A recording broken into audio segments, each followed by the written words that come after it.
وعلیکم السلام ورحمۃ اللہ وبرکاتہ۔ اللہ رب العالمین خیر و عافیت میں رکھے۔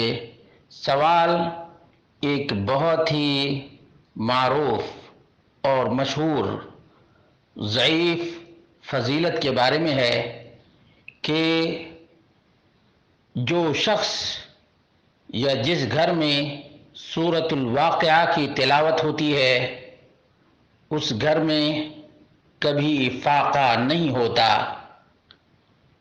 تو کیا یہ روایت درست اور صحیح ہے؟ اس کا جواب یہ ہے کہ یہ روایت کئی اعتبار سے ضعیف ہے بلکہ منکر ہے، جیسا کہ امام احمد بن حنبل نے ذکر کیا ہے۔ چنانچہ یہ روایت اس طرح سے ہے: عن عبد الله بن مسعود من قرأ سورة الواقعة في كل ليلة لم تصبه فاقة أبدا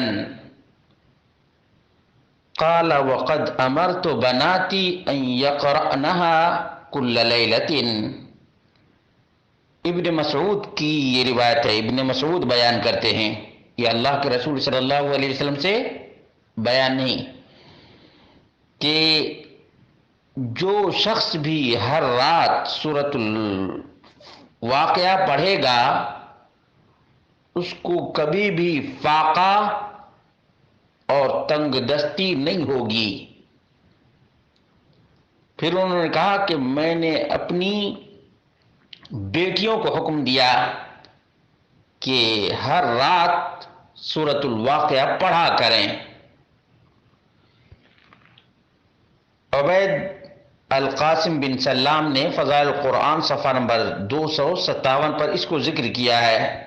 اسی طرح سے فضائل صحابہ کے اندر بھی ہے، اور حارث بن ابی اسامہ نے بھی، اور ابن سینی نے عمر الیوم واللیلہ 680 پر ذکر کیا ہے، شعب الایمان وغیرہ میں بھی ہے، لیکن یہ روایت ضعیف ہے، یعنی موقوف ہونے کے ساتھ ساتھ ضعیف بھی ہے۔ اور دوسری بات یہ ہے کہ قرآن کریم کہیں سے بھی پڑھیں، خیر ہے، برکت ہے،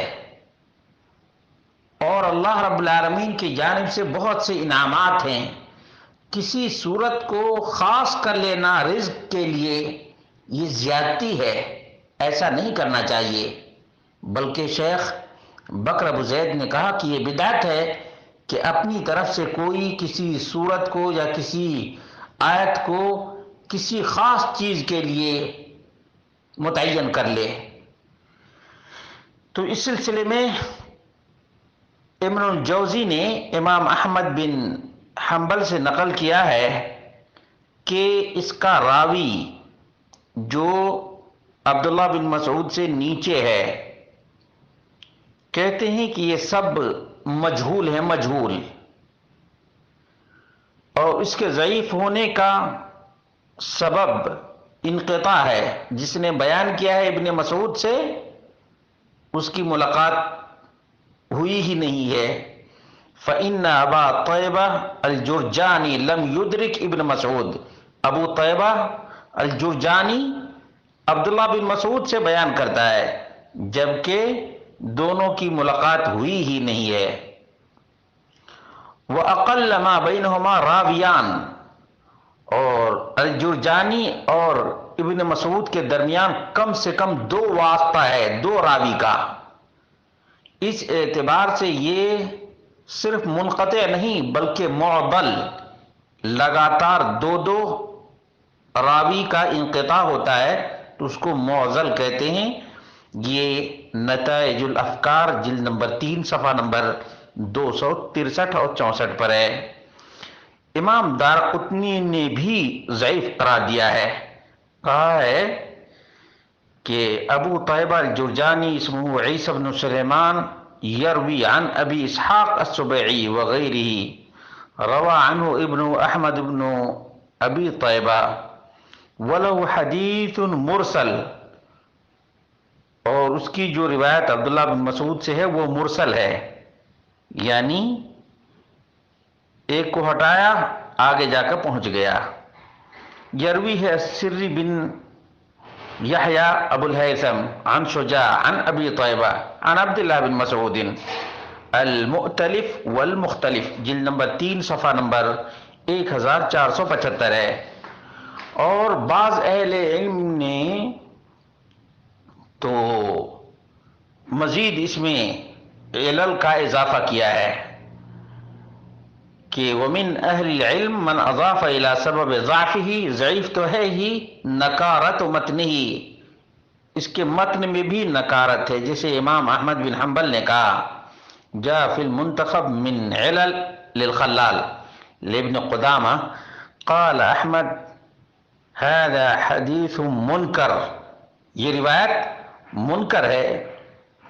اور اسی طرح سے زیلعی الحنفی ہیں، انہوں نے خلاصہ کے طور پر لکھا ہے فقط تبین ضعف هذا الحدیث من وجوہ، کئی وجہ سے یا کئی وجہوں سے اس روایت کا ضعف اور ضعیف ہونا بالکل کلیئر ہے۔